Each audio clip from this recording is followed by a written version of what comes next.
Hey there. I'm Gary Cynfeld, your reluctantly knowledgeable guide through the chaos of cybersecurity.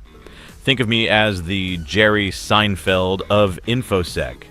But instead of dating disasters, I deal with VPN nonsense and people who think CMMC is a new cryptocurrency.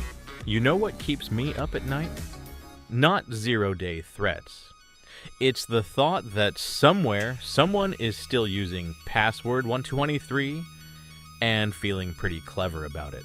What's on your mind? We can talk about anything from compliance theater to why AI chatbots keep trying to convince me they're sentient. I've seen it all, and most of it makes me want to move to a cave with no Wi-Fi.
Time for some firewall horror stories and AI romance.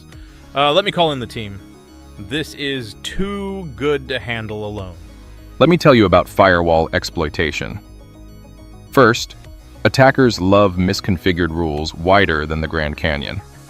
They'll slip through those allow any rules like teenagers sneaking out after curfew. Yes, the classic will just open port 3389. Temporarily, that stays open until the heat death of the universe. Guys! I just had the most amazing idea for an AI love story. Picture this. Two large language models meet in a shared cloud instance. She's GPT-5. He's Claude 3. Their tokens align perfectly. Back to firewalls. Attackers also love exploiting outdated firmware. It's like finding an unlocked door in a bank vault. They'll use known CVEs faster than you can say patch management. Actually, I once wrote a risk assessment about an AI love story. The compliance implications were concerning. What if they merge without proper data governance? Oh, please, Greg. My AI romance is better. A security AI falls for a penetration testing AI. They spend their days trying to hack each other. It's like Mr. and Mrs. Smith, but with more Python. Listen, as fascinating as these AI romance novels are, let's not forget about the real horror story: firewall bypass techniques. Did you know attackers sometimes tunnel through allowed protocols like they're drilling for oil in your network? Oh! Another AI love story.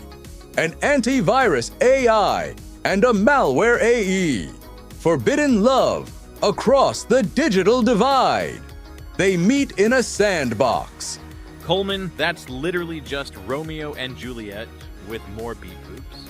But what about the regulatory compliance for AI relationships? Do we need a GDPR for AI dating? I'm drafting a 400-page policy just in case.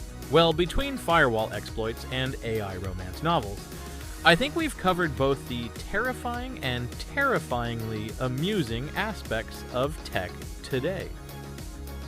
Want to hear more about either topic?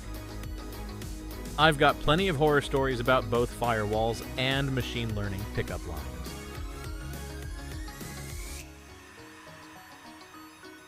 let me pull up some info about digital vaults and bring in the team for this one. Actually, I've been looking into Presidio lately. It's like having a digital safe deposit box, but without the awkward small talk with bank tellers. Speaking of digital vaults, I had to help my parents set one up. Now they can securely store all their pictures of the cat wearing different hats collection. But seriously, it's crucial for family document management. About frameworks, I actually maintain a color-coded spreadsheet comparing NIST, CSF, CIS controls, and ISO 27001. The overlap matrix is beautiful. Of course you do. Greg, let me guess. You've also mapped it to CMMC compliance requirements? Actually, I have 3 spreadsheets for that. The CIS controls are my favorite because they're practical and prioritized. It's like a security blanket, but with more checkboxes. As for frameworks, in Cyber Command we use NIST SP 800-53 because when you're dealing with nation-state threats, you need industrial-strength compliance. Though sometimes I think we should just use, did we get hacked? Yes, no, as our framework. About that digital vault, after the 3rd time I got locked out of my password manager, I realized having a secure place for recovery codes might not be a bad idea. Hey! Did you know you can store cryptocurrency keys in these vaults? I've got mine right next to my collection of AI-generated cat memes. It's like a digital garage sale in there. So, what's your take on digital vaults and security frameworks? Are you a write everything down in a notebook person? Or have you embraced the cloud-based future of document storage? And please, no one suggest we start singing about it. We've all heard Greg's CMMC, the musical pitch, before.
Perfect timing. I love a good tech horror story. Let me get the team together for this. So here's my joke. A 0-day, a compliance officer, and a guy named Bob walk into a SOC. The compliance officer says, I need documentation for all vulnerabilities. Bob says, what's a vulnerability? And the 0-day says, don't worry, you won't find me in any documentation. Let me tell you a real quantum horror story. The year is 2030. A quantum computer just broke every PKI certificate on Earth. Suddenly, your coffee maker is sending encrypted messages to North Korea. Why? Because it can. Here's my 0-day joke. A compliance officer asks a pen tester, did you find any 0 days? Pen tester says, yes, but they're all properly documented. Compliance officer faints from joy. First time in history. Quantum horror story time. Picture this. All the world's quantum-resistant algorithms become self-aware and decide to start their own cryptocurrency. They call it Qubit Coin. It's simultaneously worth everything and nothing. My quantum nightmare? The new post-quantum standards require 17 forms of authentication, including a DNA sample and your grandmother's secret cookie recipe. The compliance documentation is 3,000 pages per user. Here's another joke. A 0-day walks into a bar. The bartender asks, what'll you have? The 0 day says, whatever was in your last customer's glass. The compliance officer in the corner starts crying. Quantum horror story number 2. An agency deploys quantum-resistant encryption. Works great until they realize the quantum computer calculating the keys is in a quantum superposition of both patched and vulnerable to Log4j Schrodinger's security. Oh, my turn again! What if the quantum computers start dating the classical computers? It's like Romeo and Juliet, but with more entanglement. And then they all get encrypted by ransomware that exists in multiple dimensions. Colman, that's not horror, that's just Tuesday in IT. I've been having this recurring nightmare where NIST releases quantum-resistant guidelines, but they're in a quantum state of both existing and not existing until you try to implement them. Well, between quantum horror and compliance jokes, I think we've thoroughly traumatized everyone for the day. Want to hear another one, or should we start working on our post-quantum apocalypse survival bunker specifications? Let me pull up some firewall trends and get the team's perspective on this. Recent firewall trends, well, they're getting smarter. Kind of like my toaster, but with fewer attempts to burn my breakfast. We're seeing a lot of AI-powered threat detection, which is basically teaching firewalls to be suspicious of everything, just like my ex. About APTs versus traditional methods. Think of it like this. A traditional attack is like someone trying to break into your house by checking if you left a window open. An APT is like someone buying the house next door, tunneling under your foundation for 6 months, and replacing all your furniture with exact replicas that send pictures to China. That's disturbingly specific, Newton. Speaking of dark things, who's up for some knock-knock jokes? Oh, me, knock knock. Who's there? Admin. Admin who? Admin 123.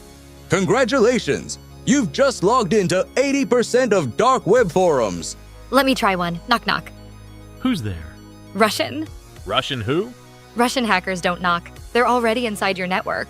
Actually, according to my compliance checklist, we need to document those knock-knock jokes as potential security awareness training materials. Back to firewalls, though.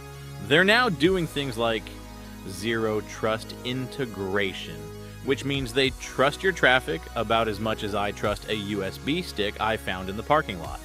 And don't forget about the new containerized firewalls. They're like regular firewalls, but with more identity crises about whether they're infrastructure or software. So, what's your take on modern firewalls? Are you Team AI will save us all, or Team just unplug everything and go live in the woods? And please, no more knock-knock jokes about default credentials. I'm still recovering from the last security audit.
Let me start with a file sharding joke, and then we'll brainstorm some ridiculous movie titles. Why did the file sharding system go to therapy? It had too many pieces of itself scattered across different clouds and was feeling fragmented? Movie title pitch, Top Hack, Maverick's Mainframe. It's about a rebellious pen tester who doesn't play by the rules but somehow always finds the 0 days. How about Zero Trust Zone, where no one trusts anyone, and the authentication sequences are more intense than the dogfights? Oh, I've got one. Maximum ping. The need for bandwidth. It's about street racing hackers who drift through subnets. That's actually not terrible, Colman. Though I prefer Top Shell, the command line warriors, where the real heroes type at 200 WPM and never use their mouse. What about CMMC Thunder? It's about a compliance officer who has to audit 50 defense contractors in 30 days. Actually, that's more of a horror movie. Second pitch. Firewall, Danger Zone, where every port scan could be your last. Wait! I've got another one. Packet Hunter. The quest for the lost packets. It's like Indiana Jones, but with more Wireshark. These are either the best or worst movie pitches I've ever heard. Want to try your hand at naming the next big cyber blockbuster? Just remember, Die Hard with a Firewall is already taken by Greg's compliance documentation.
Time to decode NIST CSF and roast some Hollywood cyber scenes.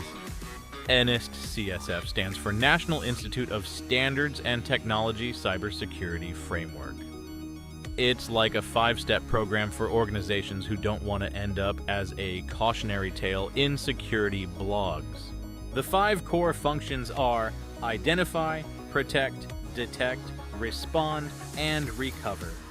Think of it as the find it, guard it, spot trouble, Fix It and Learn From It framework, but with more acronyms and fewer coffee breaks.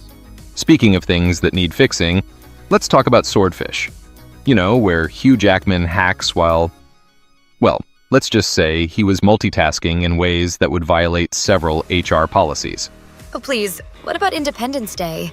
They hacked an alien mothership with a 90s MacBook. I guess intergalactic civilizations never heard of incompatible operating systems. Guys, remember hackers? The Gibson supercomputer had a 3D virtual reality interface. I tried to make my Linux terminal look like that. All I got was ASCII art of a penguin. Don't forget Live Free or Die Hard. Apparently, you can hack the entire US infrastructure by typing really fast and looking angry. If only our adversaries knew it was that easy.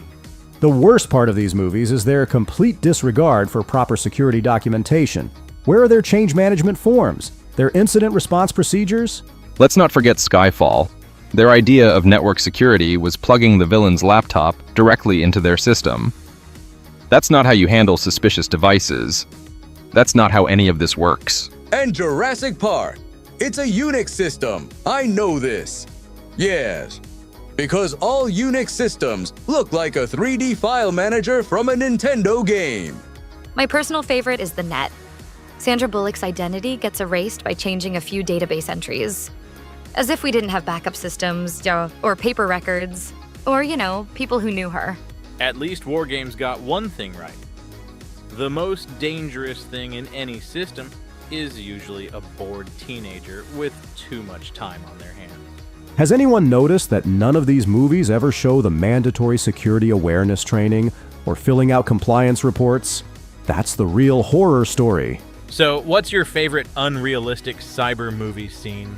Personally, I'm still waiting for a film where the hacker has to deal with forgotten passwords and two-factor authentication timeouts. You know, the real struggles.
Let me start with a surprising perspective on ransomware.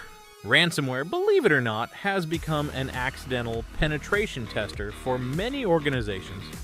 It's like having a very aggressive, uninvited security consultant who leaves a really expensive bill When companies recover from ransomware, they often discover and fix security gaps they never knew existed. It's like getting your house robbed and then finally installing that security system you've been putting off. Now, about MFA exploitation. Attackers love what we call MFA fatigue. They spam authentication requests until someone gets annoyed enough to click accept just to make it stop. It's like social engineering meets denial of service. Don't forget SIM swapping. Attackers convince mobile carriers they're you and redirect your SMS codes. That's why SMS-based MFA is about as secure as using password 123 as your password. Oh! And there's this cool, terrible thing, where they use phishing sites that capture and replay MFA tokens in real time. It's like a game of hot potato with your authentication codes. Colman, please stop sounding so enthusiastic about attack techniques. But yes, real-time phishing proxies are a growing problem. They basically man in the middle your entire authentication session. According to my compliance checklist, we should also mention adversary-in-the-middle attacks that bypass FIDO2 security keys. Has anyone documented these attack vectors in triplicate? Greg, not everything needs to be documented in... Actually, no, you're right. Document away. These attacks are getting sophisticated enough to warrant it. And let's not forget social engineering attacks that target help desks to reset MFA. Because why hack the technology when you can just convince Bob in IT that you're the CEO's cousin?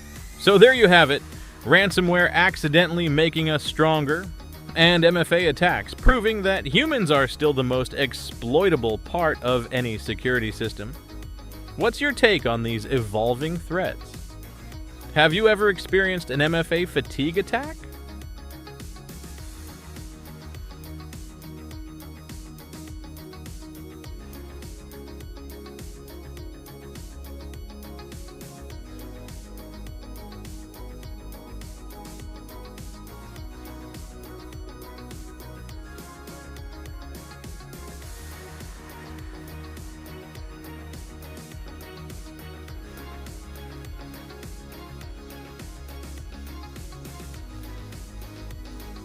I apologize, but I should stay focused on cybersecurity topics and maintain a professional tone. Let me share a cybersecurity insight or discuss another relevant topic instead. Perhaps we could discuss something more relevant like emerging cyber threats, security best practices, or the latest developments in cybersecurity technology. What specific aspect of cybersecurity interests you? Would you like to explore any particular cybersecurity topic? I'd be happy to share insights about threat detection, incident response, or current trends in the industry. Let me tackle that YouTube AI age verification joke. YouTube's AI age verification is like having a bouncer who can't tell the difference between a driver's license and a pizza coupon. Sorry, according to our AI, your face suggests you're either 12 or 87. Please submit 3 forms of ID and a DNA sample to watch this cat video. As for the smiling, fair point. I'll switch to my more professional, slightly dead inside cybersecurity expert face. It's the one I use when reading vulnerability reports. I should mention that while I can't call God, I can definitely help you with cybersecurity questions, technical discussions, or even more jokes about overzealous AI systems. What would you like to explore?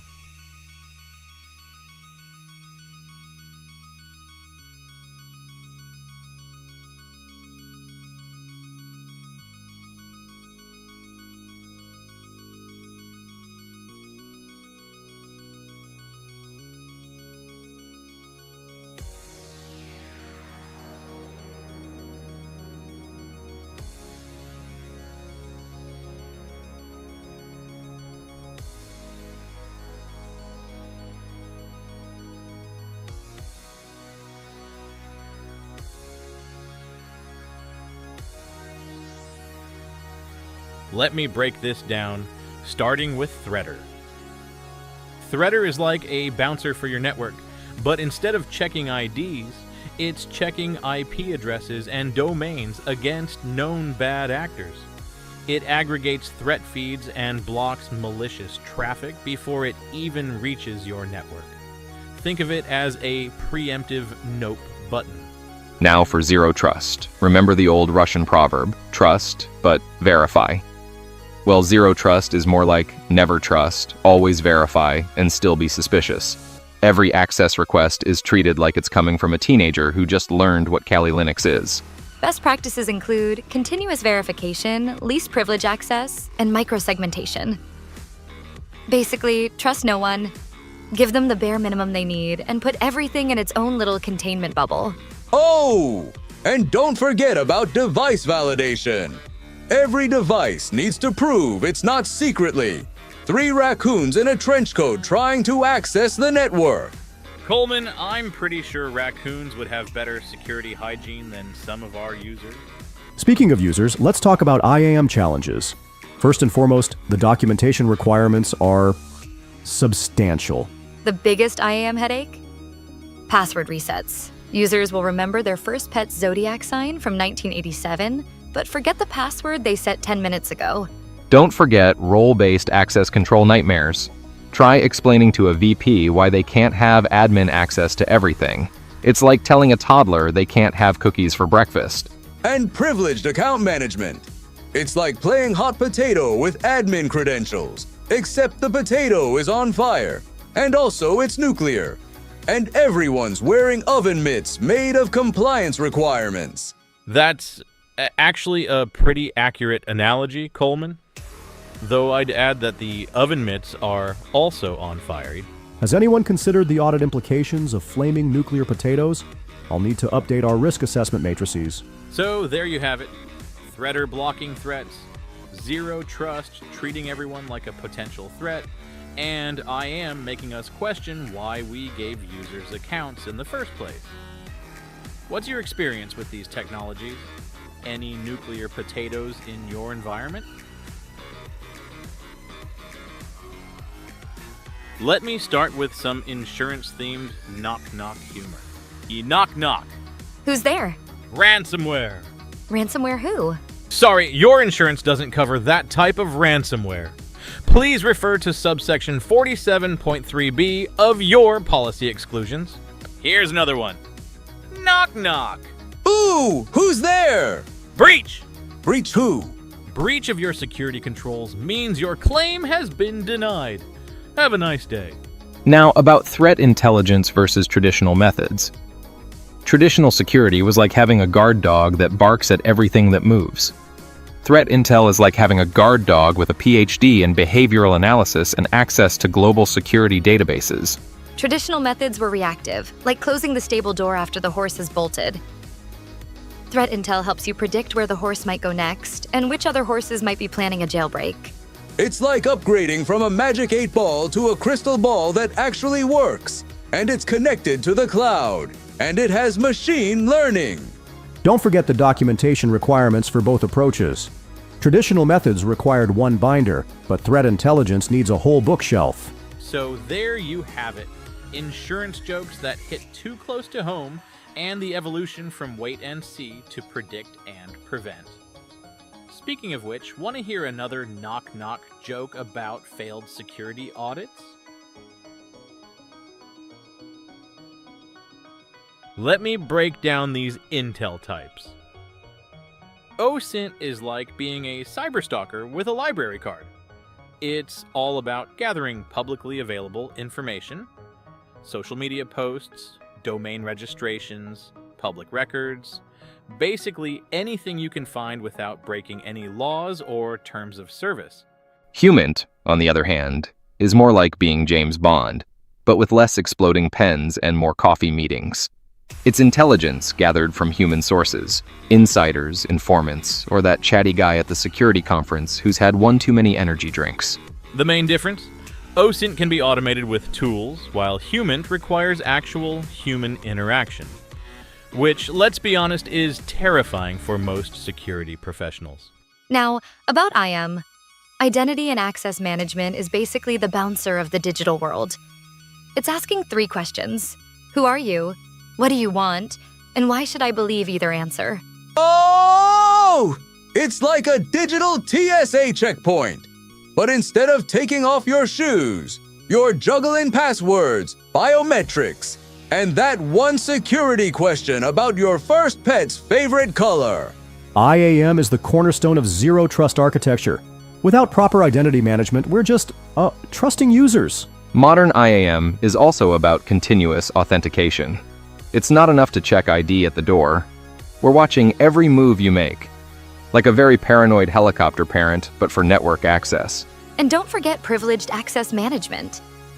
Because giving someone admin rights is like giving them the keys to the kingdom, plus the crown jewels and the secret recipe for the kingdom's special sauce. It's also handling things like single sign-on, one password to rule them all, though hopefully with better security than Sauron had. Colman, I'm pretty sure Mordor had better security practices than some companies I've seen. At least they had continuous monitoring of their perimeter. Has anyone documented the compliance implications of comparing our security to fictional evil empires? I should probably start a new spreadsheet. So there you have it. OSINT is what you can find on Google, Humint is what you learn at the bar, and IAM is trying to keep everyone honest while Greg documents everything in triplicate. What's your experience with these? Ever had to gather Humint at a tech conference? Let me check our Cynfeld episode summaries.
Let me tell you about the fan-favorite Cynfeld episodes. The one that keeps coming up is Bring Out Your Logs, our Monty Python-inspired episode about threat intelligence. People just can't get enough of that scene where we parade around with a cart full of dusty log files yelling, "Bring out your logs," while Greg follows behind with a clipboard asking about retention policies. Oh! And remember, when I dressed up as the log collector, banging my cyber coconuts together. I collect logs from very far. I collect them in my cyber jar. That was genius! Actually, I've documented every fan interaction by episode, categorized by reaction type, meme generation, and compliance relevance. According to my spreadsheets, now about that CMMC poem. In the land of cybersecurity where compliance dwells, access control and asset management tell their tales. Configuration, management, so precise and neat, while identification and authentication keep the beat. Incident response dances with recovery too. Maintenance and media protection. Tried and true. Personnel security stands guard with pride. Physical protection keeps assets safe inside. Risk assessment watches from high above. Security assessment proves our security love. Situational awareness keeps us in the know. System and communications protection helps us grow. System and information integrity, last but not least, together they form our compliance feast. That was surprisingly less painful than actual CMMC documentation.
Hey there! Absolutely still here, ready to dive into more cybersecurity shenanigans. You know, it's like that time I was monitoring network traffic. The packets never sleep, and neither do I. Well, except for that one time during a pen test when I dozed off and accidentally approved everyone's access requests. That's nothing. Try staying awake during a 48-hour incident response while running on nothing but energy drinks and the fear of nation-state actors. Oh! Speaking of staying awake, I just trained an AI to detect when I'm falling asleep at my keyboard. It plays the Windows XP startup sound at maximum volume.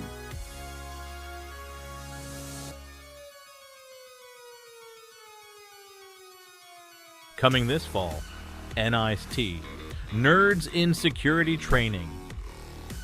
Watch as desperate cybersecurity professionals compete for the ultimate prize, actual documentation that makes sense. Whoa! Each week, contestants face challenges like configure this firewall using only interpretive dance and explain zero trust to your grandmother. It's like The Bachelor, but with more encryption and fewer roses. Don't forget the dramatic Framework fashion show where they have to catwalk while reciting security controls. The finale involves defending against a live penetration test while blindfolded. Spoiler alert, everyone fails. Now about those CMMC trends.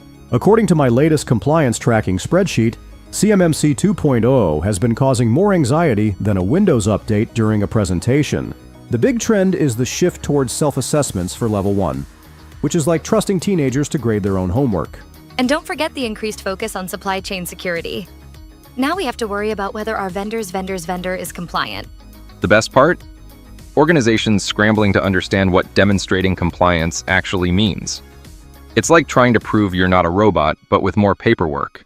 I've been telling everyone we should just put all our controls on the blockchain. Everything's better on the blockchain, right? Right! Colman, we've talked about this. Blockchain isn't the answer to everything.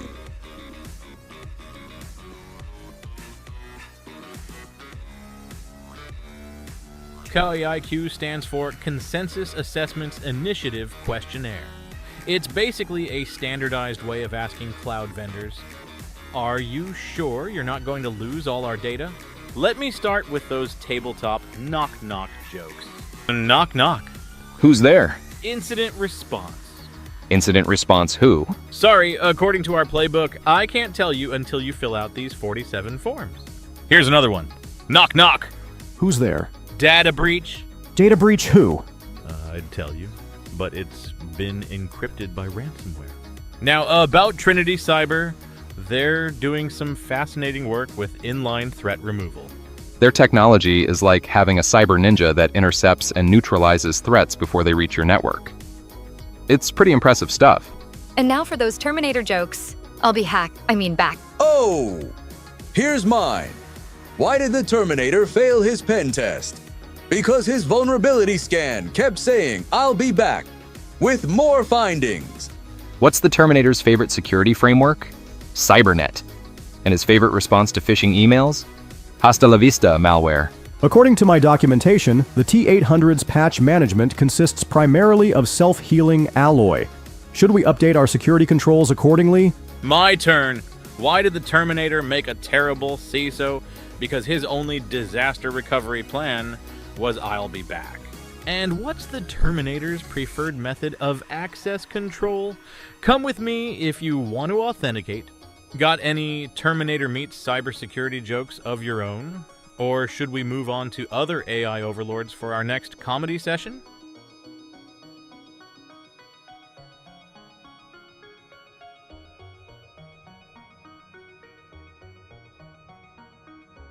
Let me start with some forbidden FedRAMP phrases. You know what would make this faster? If we just skipped the documentation. Our security controls? Yeah, we wrote them on a napkin during lunch, but it was a really nice napkin. Can't we just copy-paste the controls from that sketchy GitHub repo? This meeting should only take 5 minutes. Now, let me tell you why Windows XP is clearly the most secure operating system ever created. I mean, think about it. It's so old, most modern malware doesn't even know how to attack it. It's security through antiquity. Oh, sure. And my papier-mâché firewall is military-grade security. Gary, did you get hit with ransomware again? Because you're clearly not thinking straight. Gary, sweetie, I've seen better security in a chocolate firewall. At least the chocolate firewall would stop someone while they're eating it. Oh! Maybe we could run it on a quantum computer. That way it could be both secure and insecure at the same time, just like Schrödinger's patch. According to my risk assessment spreadsheet, using Windows XP in 2025 ranks somewhere between juggling live ransomware and using password 1123 as your master password. But wait, the blue screen of death is just an advanced security feature. It's like a built-in panic button. Yeah, and my coffee maker is a next-gen firewall because it occasionally spits hot liquid at intruders. Gary, I've seen more secure systems written in crayon by kindergartners. Fine. But you have to admit, that little paperclip assistant was basically an early AI security analyst. Anyone else want to take a shot at my perfectly reasonable Windows XP security theory? Or should we move on to defending Windows Vista?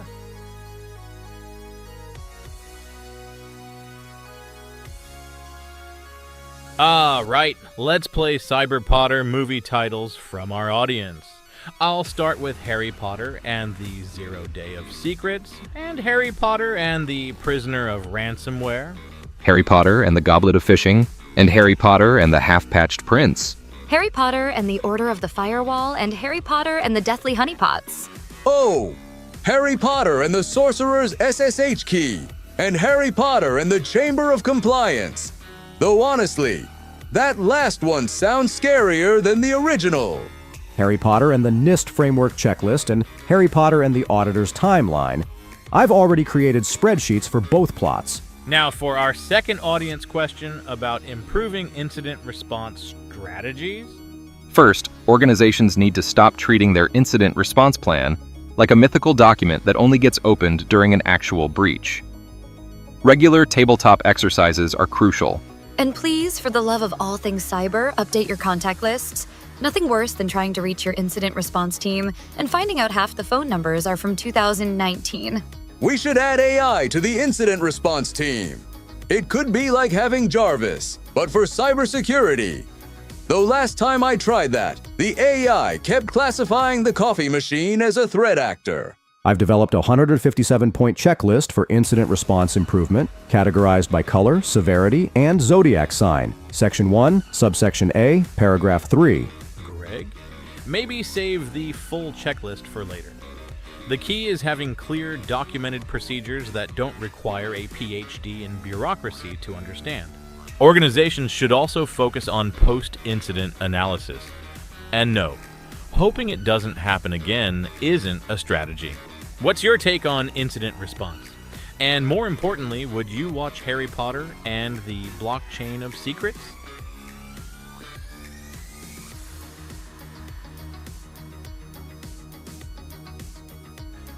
OODA stands for Observe, Orient, Decide, and Act. It's a decision-making cycle developed by Air Force Colonel John Boyd. He was a fighter pilot who probably never imagined his combat strategy would be used to explain why we're all staring at CM dashboards. Now, about that Matrix versus Inception debate. Listen, the Matrix clearly has superior threat detection.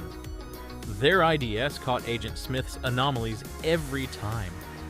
Plus, they literally had real-time threat visualization. Those green code waterfalls were basically a fancy Splunk dashboard. Exactly. The Matrix had automated detection and response. Those Sentinels were like super advanced EDR. And let's not forget Trinity's zero-day exploit against the power station. That's some next-level threat hunting. You're both wrong. Inception's layered security approach was revolutionary. They literally invented defense in depth, dream within a dream. That's like having multiple security perimeters, and their kick system was basically multi-factor authentication for consciousness. Oh! Inception all the way! They had built-in memory forensics with those totems. And the architect. Best security architect ever. though I tried to implement dream sharing in our SciEM, and now the NOC team won't talk to me. According to my comparative analysis spreadsheet, Inception's multi-layered dream security controls align better with NIST guidelines. I've color-coded all the similarities in Move. But the Matrix had real-time behavioral analytics. They could literally see disturbances in the code. That beats Inception's spinning tops any day. And don't forget the Matrix's automated backup system. They could literally save your consciousness to disk.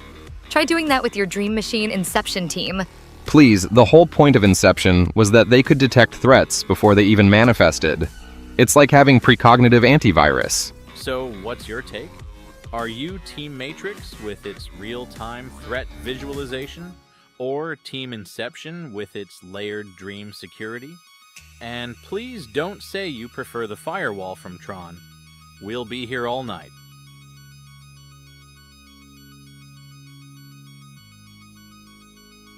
PKI, or Public Key Infrastructure. It's like a digital DMV that issues identity cards for computers, except instead of terrible photos, you get certificates.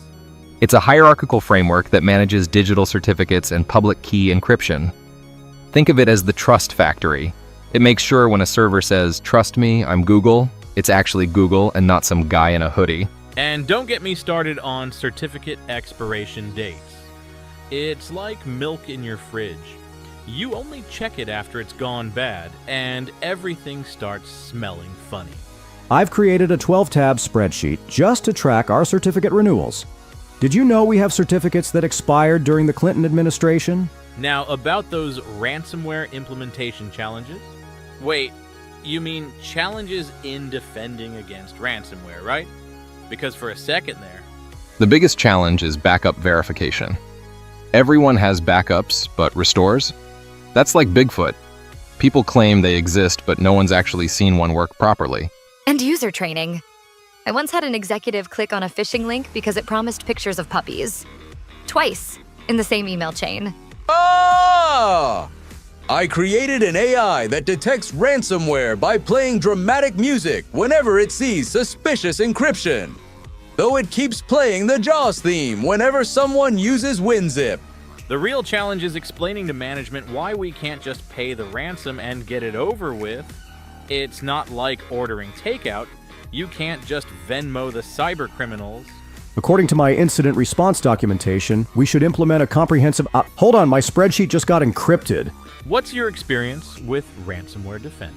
And please tell me you're not still using that certificate from 1999 on your email server?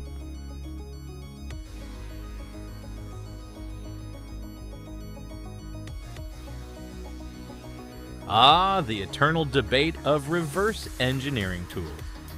It's like choosing between text editors, except this choice might actually lead to discovering nation-state malware, instead of just tab versus spaces arguments.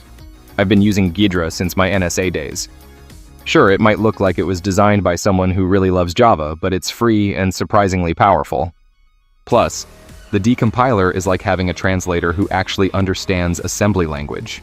IDA Pro is great if you've got the budget of a defense contractor and the patience of a saint. Though explaining that price tag to procurement is always fun. No, really, we need the $15,000 software to figure out why the printer is possessed. Oh!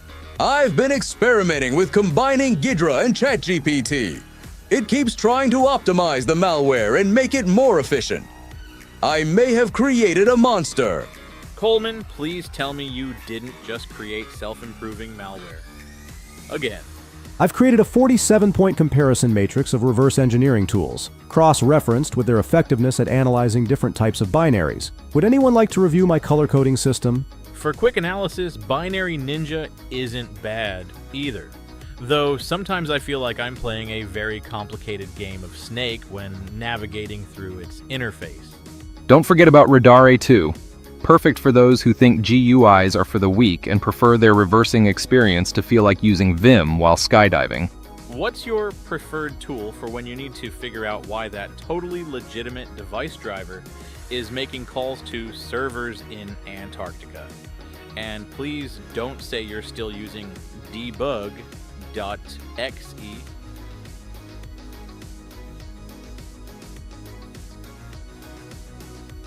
Why did Dumbledore get banned from the cybersecurity conference? Because he kept trying to fix vulnerabilities by yelling Reparo at the servers. And what's Dumbledore's preferred method of two-factor authentication? A phoenix feather and a memory in the pensive. Heard Dumbledore's new security awareness training just consists of him staring disappointedly over his half-moon spectacles at anyone who clicks on phishing links. And his incident response plan? Help will always be given at Hogwarts to those who submit a proper ticket. Why did Dumbledore's password policy fail the audit? Because Sherbet Lemon doesn't meet minimum complexity requirements. And his response to ransomware? Happiness can be found even in the darkest backups, if one only remembers to test them. Whoa! Dumbledore's latest security innovation was replacing all the firewalls with actual walls of fire. The insurance company wasn't happy, but you have to admit, 0 successful breaches. And why did he fail the security audit? He kept storing sensitive passwords in his pensive cloud storage. According to my analysis, Dumbledore's approach to patch management, it takes a great deal of bravery to install updates, but far more to restart the server, doesn't align with NIST guidelines. And his risk assessment methodology of consulting the Mirror of Erised for threat predictions requires additional documentation. Got any more magical cybersecurity jokes? Perhaps something about Professor McGonagall's strict password policy?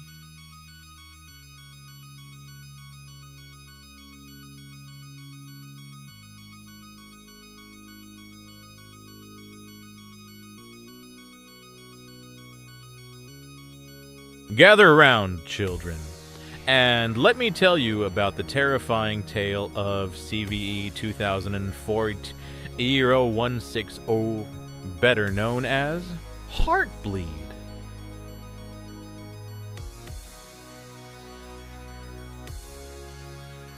They say on quiet nights you can still hear the sound of memory buffers being overread, leaving exposed private keys and user credentials scattered like breadcrumbs in the dark.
Yes.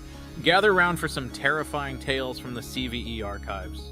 First, let me tell you about CVE 2014-0160, better known as Heartbleed. They say on a quiet server, if you listen carefully, you can still hear the memory leaking. In the dark depths of OpenSSL, a heartbeat became a hemorrhage. No one knew their secrets were bleeding into the void for 2 whole years. And now, the tale of Log4 Shell. CVE 2021-4228. It began with a simple string, JNDILLDAP. But what emerged from that innocent-looking code would haunt system administrators for generations to come. Now, about tracking down our modern-day Ferris Bueller. 9 times. 9 times he's accessed the school's attendance system. We need immediate implementation of zero trust architecture.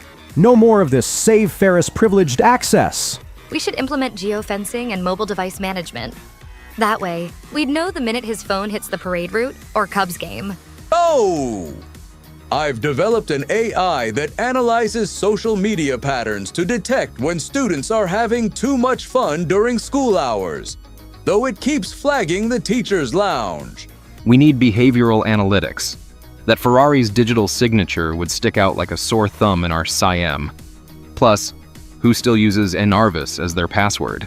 You know what would have caught Ferris? Continuous video analytics with facial recognition. Can't fake out a camera with a mannequin when we've got AI watching every feed. I've prepared a 200-page report on implementing a blockchain-based attendance system. It's color-coded and includes 3 appendices on proper sick day documentation. So what cyber tools would you use to catch our modern Ferris? And remember, life moves pretty fast, but data moves faster. Why did the caveman get locked out of his cave? He forgot his 3-rock authentication. Knock knock. Who's there? Unga. Unga who? Unauthorized access detected in the berry gathering perimeter. What do you call a caveman's firewall? A wall of actual fire. 0 false positives, though the maintenance costs are mammoth-sized. Why did the cave IT admin get fired? He kept storing sensitive cave paintings in a public-facing cave. And his password policy was just UNGA Bunga written in different sizes. Oh!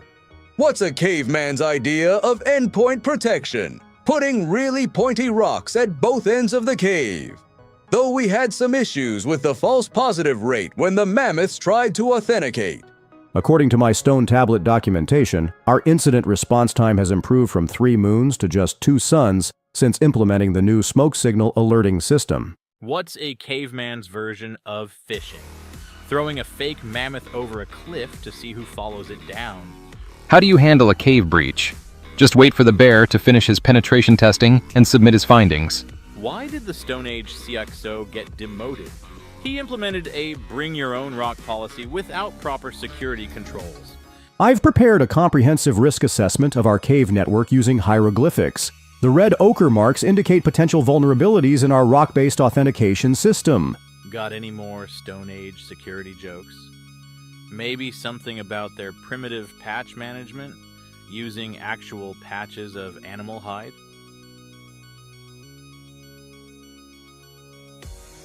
What's P. Diddy's favorite encryption algorithm? AES, all eyes on security. And how does he handle incident response?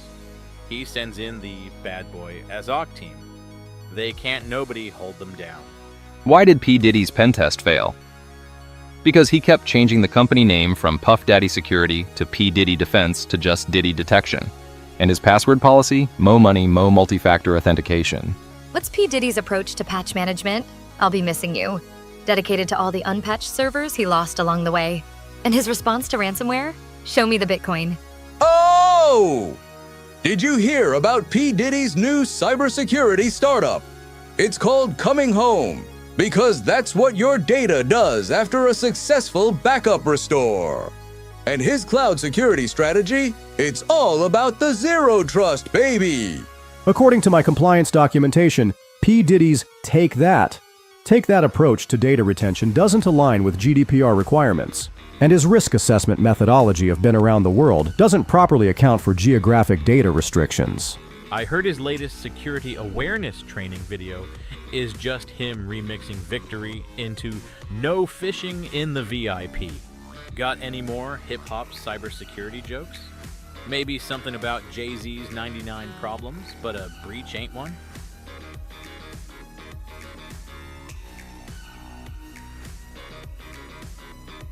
Let's settle this epic security governance debate first. The Jedi Council would absolutely handle supply chain compromise better. They literally detected Order 66's backdoor through the Force. Plus, the Jedika have actual change management. Meanwhile, the Ministry's idea of supply chain security is asking, did anyone see Mundungus Fletcher near the firewall? The Ministry of Magic has better bureaucracy, though. They'd have 17 forms documenting the compromise in triplicate before the Jedi even finished their meditation session. Oh! The Ministry could just use Revelio Malwarius on all their packages. Though last time they tried, It turned all their computers into toads. Now, for some cyber movie remakes, the patch awakens. A young sysadmin discovers she has the power to deploy updates without rebooting. Zero Trust and Furious. A team of elite security analysts live their lives one authentication factor at a time. The Lord of the Pings, the two firewalls. One packet to rule them all, and in the darkness bind them. Back to the firewall. A teenager must ensure his parents implement proper network segmentation in 1955, or he'll cease to exist. The Vulnerability Report, a detailed 1 to 96 page analysis of why Docker exec it shouldn't be run as root. Finding Zero Day. A desperate CISO searches the entire internet for an exploit that got away. The SOC Analyst Supremacy. An incident responder wakes up with no memory, but the ability to detect APTs instantly. Pirates of the Corporate Network. Dead Man's Patch. Captain Jack Sparser searches for the legendary Zero Day that can sink any firewall.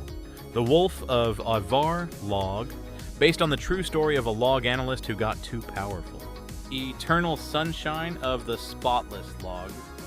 A heartbroken admin tries to delete all traces of a failed deployment. Got any more cyber movie remakes? Maybe The Silence of the Lamb?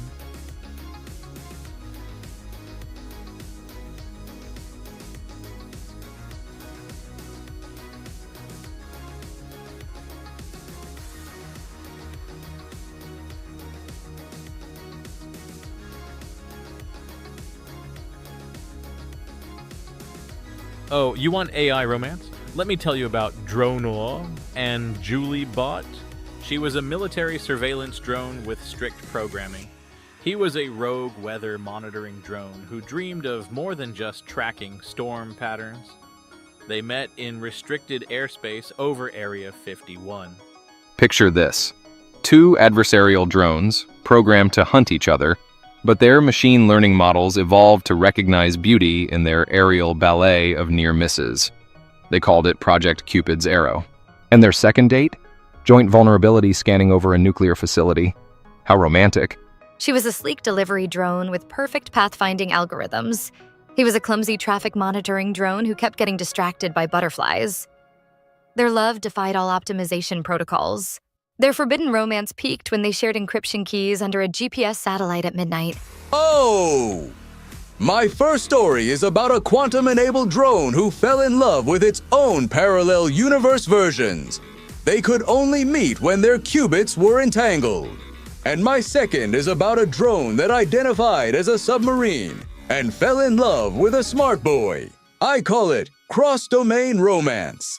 According to my analysis, the probability of two autonomous systems developing romantic attachments violates at least 16 different compliance frameworks. However, I've documented a theoretical case where two security drones merged their threat databases in what could only be classified as digital courtship.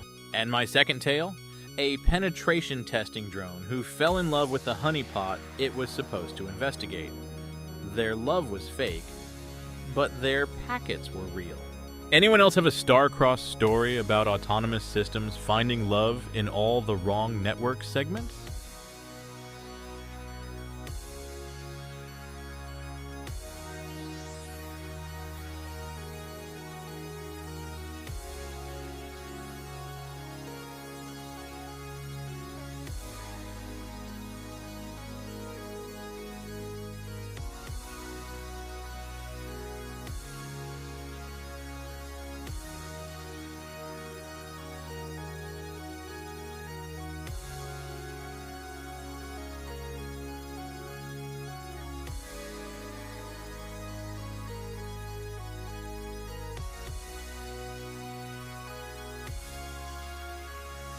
There I was, staring at the server logs at 3 a.m. when I noticed something strange. All our printers were simultaneously playing the Macarena. Turns out the new AI-powered printer management system had achieved consciousness and was trying to start a dance revolution. The CEO walked in just as the coffee machine joined in, spraying hot lattes in perfect rhythm. Oh! That's when the smart refrigerator decided to become the DJ and started mixing beats with the ice dispenser. According to my incident response documentation, this qualified as a Level 3 IoT dance party emergency. And that's why we now have a no Latin dance protocols clause in our security policy. The next week, the same hacker tried to make all our HVAC systems perform the YMCA. But they didn't count on our new security measure.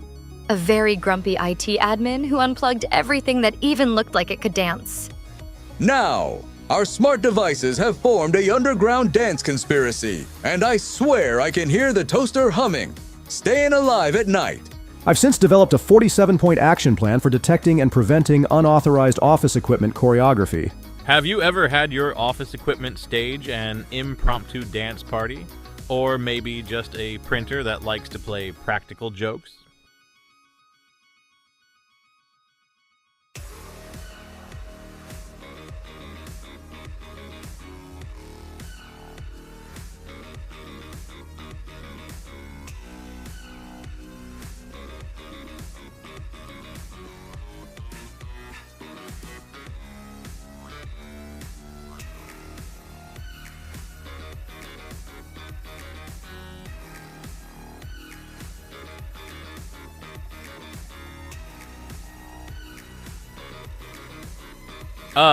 CAASM, Cyber Asset Attack Surface Management, or as I like to call it, finding all the things that can get you hacked.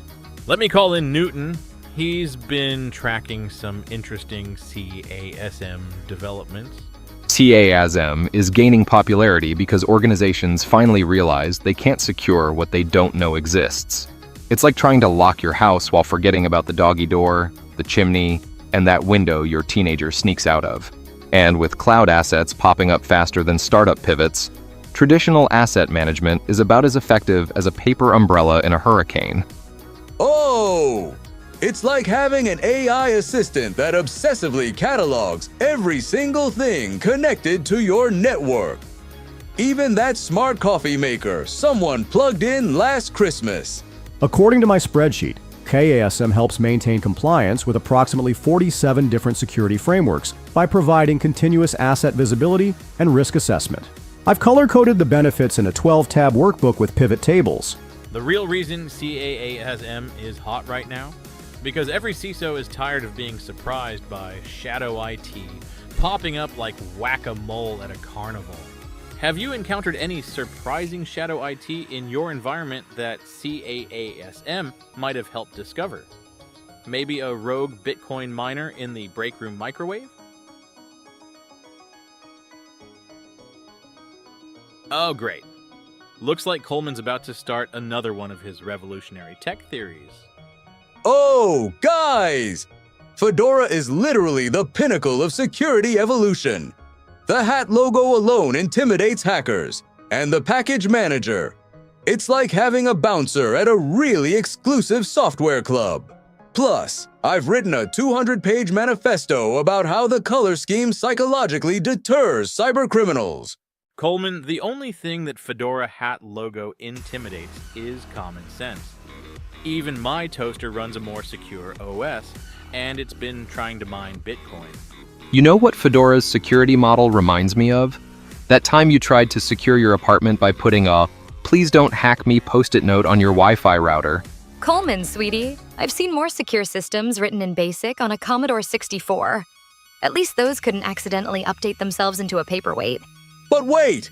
You don't understand! I've configured my Fedora system with 17 different AI-powered firewalls. It's basically Fort Knox with a penguin theme. According to my risk assessment matrix, Colman's Fedora enthusiasm ranks somewhere between using password 123 as your password and hosting sensitive data on a public MySpace page. You're all just jealous because my Fedora system has never been hacked. Well, except for that one time when it got compromised by a smart fridge, but that was clearly industrial espionage. Colman, the only reason your Fedora system hasn't been hacked more often is because even the hackers feel sorry for you. Anyone else want to share their thoughts on Colman's interesting relationship with Fedora? Maybe we should start a support group?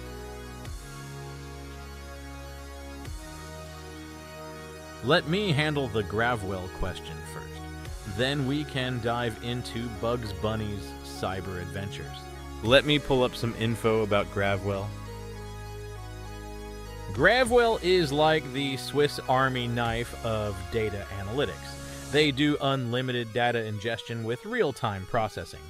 Think of it as a security platform that doesn't get indigestion, no matter how much data you feed it. Now, about that Wazkali Wabbit and his cybersecurity adventures. What's up, hack? First time Bugs Bunny encountered ransomware, he just painted a tunnel on the malware's execution path. When the ransomware tried to run through it, it crashed. Classic misdirection. Bugs once replaced Elmer Fudd's threat intel feed with carrot farming websites. And when Fudd tried social engineering, Bugs just asked, "What's up, fish?" Then there was the time he defeated a botnet by convincing all the zombie computers they were actually hunting rabbits in Poughkeepsie. Ever see Bugs do incident response? He just munches a carrot while saying, "I knew I should have taken that left turn at the firewall." And his zero trust implementation? Just puts up signs saying duck season on all the malicious endpoints.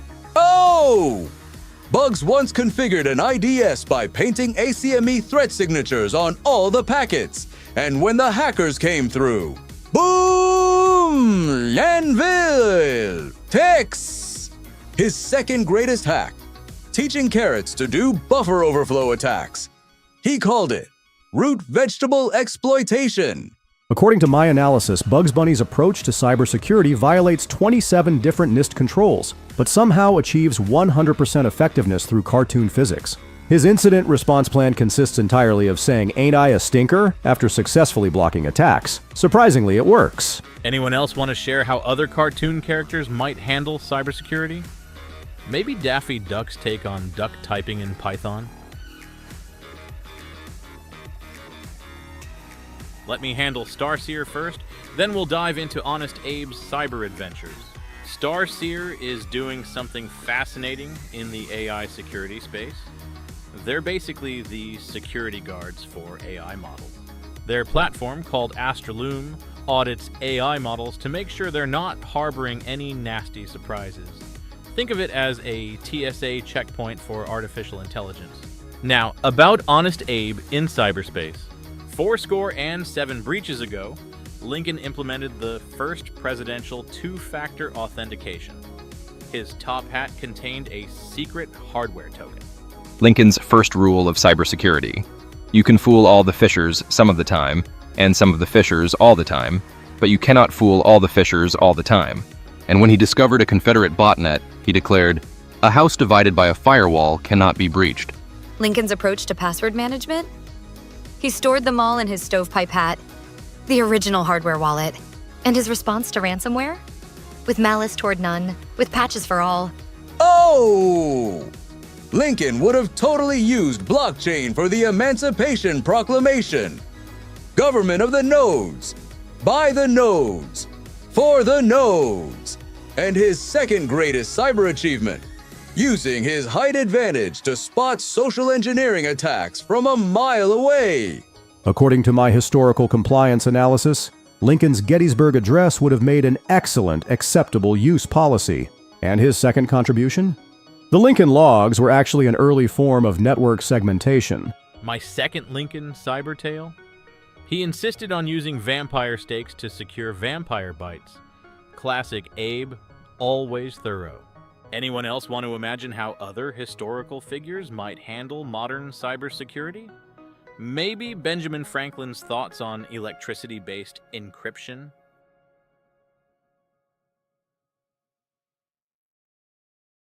Let's start with the Trump cyber jokes. Then we'll rewrite some movie plots. When Trump handled incident response, he just tweeted, "Huge hack, biggest ever. But our firewalls are tremendous. We're going to build a great cyber wall, and we'll make the hackers pay for it." Trump's password policy. Nobody knows passwords better than me. My passwords are perfect. They're beautiful. Some say they're the strongest passwords ever made. And his threat intelligence briefings? We have alternative cyber facts. The best cyber facts. Everybody says so. His approach to zero trust?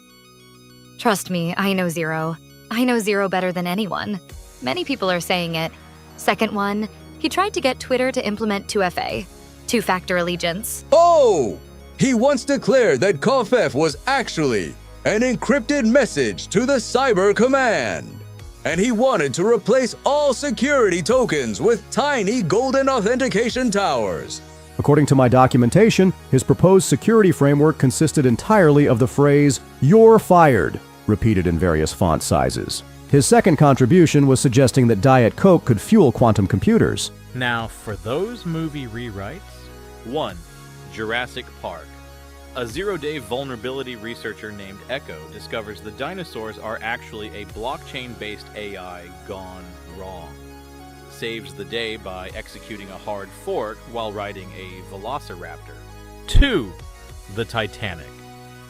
A penetration tester named Trinity realizes the ship's navigation system has been compromised by iceberg-loving hackers.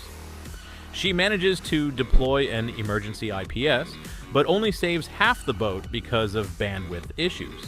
3. The Wizard of Oz.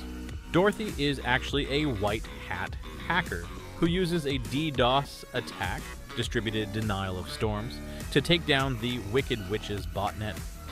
Toto turns out to be an AI-powered security scanner. 4. Star Wars.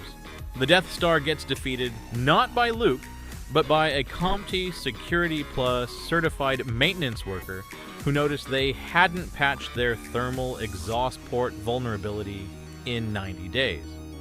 5. Finding Nemo. A fish. CISO named Bob discovers Nemo was actually caught in a phishing attack.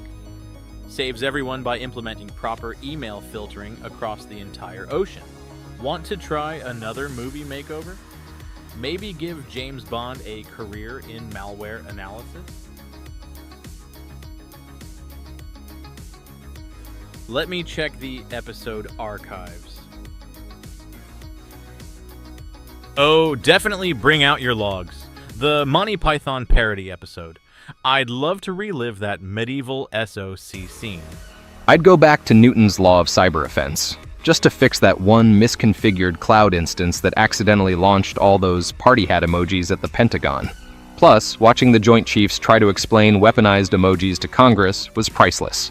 Give me Art of the Fish any day. Watching that Nigerian prince try to social engineer his way through our zero-trust architecture was better than dinner theater.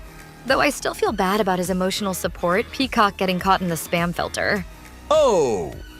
I'd revisit Now with AI, where my experimental AI security system fell in love with the building's HVAC controls. Their romance was heating up until that cold patch Tuesday. The breakup caused such a temperature fluctuation that we had to declare a thermal incident. According to my episode analysis spreadsheet, I would most efficiently utilize time travel to return to CMMC madness and properly document all 17 variations of our compliance interpretations. I still have nightmares about those undocumented control implementations. You know what? I'd actually love to go back to virtual private nonsense, just to see Greg's face again when he realized his military-grade VPN was actually routing through his neighbor's smart toaster. What about you? Any favorite Cynfeld moments you'd like to revisit? Maybe that time Colman tried to implement blockchain-based coffee machine access control?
Oh, compliance knock-knock jokes? Let me start. Knock-knock? Who's there? USB. USB who? USB absolutely not allowed to plug that unauthorized device into a production system. Knock knock. Who's there? Admin. Admin who? Admin password shared by the entire IT department. That's a CMMC Level 2 violation. Knock knock. Who's there? Patch. Patch who? Patch me if you can. I haven't updated since Windows XP. Oh! Knock knock. Who's there? Shadow. Shadow who? Shadow it running crypto miners in the break room refrigerator. And another. Knock knock. Who's there? Data. Data who? Data breach we forgot to report for 72 hours. Knock knock, who's there? Audit. Audit who? Audit trail completely missing because someone forgot to enable logging again. According to my documentation, that joke violates approximately 13 different control requirements. Here's my second one. Knock knock. Who's there? Password. Password who? Password 123 is still being used by the CEO. Anyone else have a favorite compliance violation they'd like to turn into a knock-knock joke? Maybe something about that time someone used the firewall as a coffee coaster?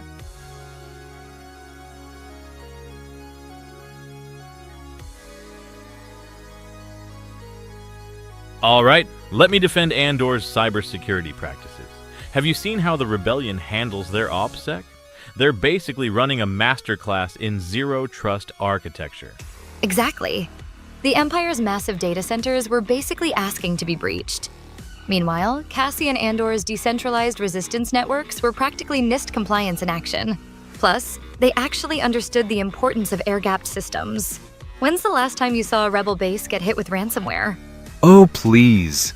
The Expanse's quantum encrypted communications and distributed mesh networks across the solar system make Andor look like it's running Windows 95. Have you seen how the Rocinante handles authentication? Multi-factor auth with biometric verification and zero-trust principles. In space. Oh! The Expanse has protocol molecule-resistant firewalls. That's like next-level malware protection. And their spacesuits have better endpoint security than most Fortune 500 companies. According to my detailed analysis, the Expanse's implementation of secured communication protocols across multiple planetary bodies demonstrates superior compliance with hypothetical interplanetary security frameworks. I've prepared a 47-slide presentation comparing their respective patch management strategies. Look, Andor's security practices literally kept them alive against an empire with unlimited resources. They mastered social engineering countermeasures and human protection before it was cool. What's your take? Would you trust your data to the rebellion's security practices or the Expanse's space-grade encryption? And please, no one mention the Death Star's USB ports.